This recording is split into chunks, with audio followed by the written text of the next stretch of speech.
बिस्मिल्लाहिर्रहमानिर्रहीम। शुरू करती हूँ अल्लाह के बाबरकत नाम से जो बड़ा मेहरबान और निहायत रहम करने वाला है। आप सबकी खिदमत में मेरा अस्सलाम वालेकुम और वेलकम हो गया हमारे चैनल और आग पर। आज मैं आपके लिए एक नए सिलसिले का आगाज़ करना चाह रही हूँ जिसका उन्वान है शान नज़ूल। अल्लाह ताला ने कुरान पाक में 114 सूरतों में 6236 आयात हम तक भेजी हैं। इन आयात के पीछे एक कहानी, एक सबक, एक वजह, एक रीज़न है और इसी चीज़ को हम कहते हैं शान नज़ूल। यानी वो कौन सा रीज़न था कि अल्लाह ताला ने अपने नबी को ये आयात बख्शी और उन्होंने हम तक पहुँचाई और जो कुरान पाक का हिस्सा हैं। बिलाशुबा कुरान पाक रफ्ता-रफ्ता, थोड़ा-थोड़ा बक़द्रे ज़रूरत तकरीबन 23 साल में चंद तरीक़ों से नाज़िल हुआ। अहादीस करीमा से साबित है कि रमज़ानुल मुबारक में हज़रत जिब्राईल अमीन हुज़ूर करीम सल्लल्लाहु अलैहि वसल्लम की खिदमत अक़दस में हाज़िर होकर सारा कुरान सुनाया करते थे, जबकि बाज़ आयतें तो 2-2 बार भी नाज़िल हुई हैं। जिसे सूरह फ़ातिहा है, ये 2 बार लाई गई है।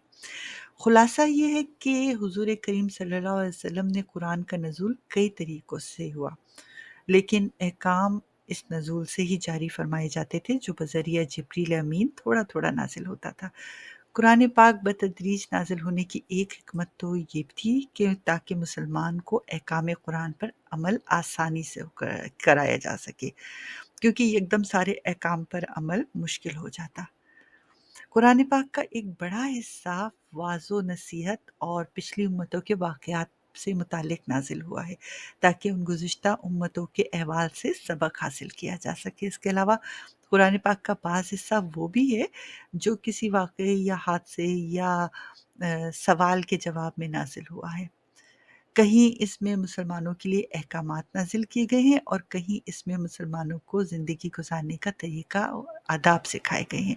कहीं इसमें रब्बुल आलमीन अज़्ज़ व जल ने रहमतुल लिल आलमीन से मोहब्बत व उल्फ़त और तस्कीन की ख़ातिर का इज़हार किया है, तो कहीं कुरान पाक में जा बजा महबूब रब्बिल आलमीन की नात बयान की गई है। ग़र्ज़ ये कि आयात, असबाब, शान नज़ूल से वाक़फ़ियत उन आयात का पस मंज़र समझने के लिए बेहतरीन ज़रिया है कि आयात का पस मंज़र समझे बग़ैर उसकी तफ़सीर को समझना थोड़ा-सा मुश्किल हो जाता है।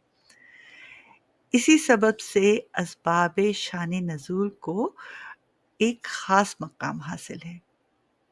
यही वजह है कि उलमा कराम ने शान नज़ूल पर ख़ास तवज्जो दिलाई है।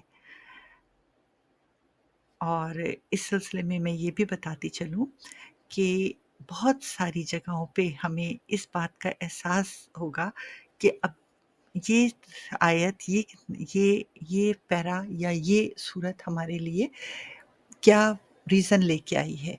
तफ़सीर को समझने के लिए बेइंतहा आसानी होगी आप लोगों को। तो मैं ये सिलसिला आगाज़ करने जा रही हूँ और कोशिश करूँगी कि तरतीब कुरान के मुताबिक इसको लेके चलूँ, ताकि आप लोगों को भी एक सिलसिला जो है वो वज़ाहत से समझ में आता रहे। बीच में मेरे लिए सिर्फ़ दुआ कीजिएगा और अगर कहीं मुझसे ख़ता हो जाए तो मुझे करेक्शन ज़रूर कीजिएगा, क्योंकि ये एक बहुत ही सेंसिटिव टॉपिक है और मेरी दुआ है अपने रब के हुज़ूर में कि मुझे इस पे पूरा उतरने की तौफ़ीक़ अता फ़रमाए। अपना बहुत सारा ख़्याल रखिएगा, दुआओं में याद रखिएगा। अल्लाह हाफ़िज़।